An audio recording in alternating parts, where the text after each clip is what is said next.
দীর্ঘদিন ধরেই স্বাধীনতার দাবিতে বালুচিস্তানে লড়াই চালিয়ে যাচ্ছে BLA, বালুচিস্তান লিবারেশন আর্মি। তাদের বক্তব্য, এই অঞ্চলের প্রাকৃতিক সম্পদ লুট করছে ইসলামাবাদ, একই সঙ্গে সেখানকার নাগরিকদের শোষণ করছে পাকিস্তান সরকার। বিদ্রোহীদের হামলায় ইতিমধ্যে প্রাণ হারিয়েছেন বহু পাক সেনা, একাধিক শহর ও সড়কের দখল নিয়েছে BLA।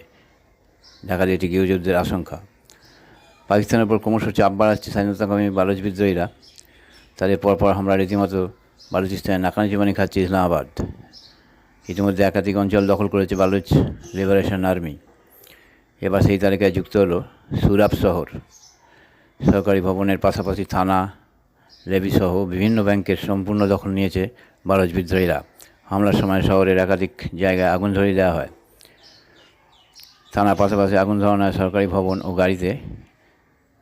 বিদ্রোহীদের সাফল্যে সিঁদুরে মেঘ দেখছে পাকিস্তান সরকার। স্থানীয় সূত্রে খবর আসছে, শুক্রবার বিকেলে একাধিক সরকারি ভবনে হামলা চালায় সশস্ত্র বিদ্রোহীরা।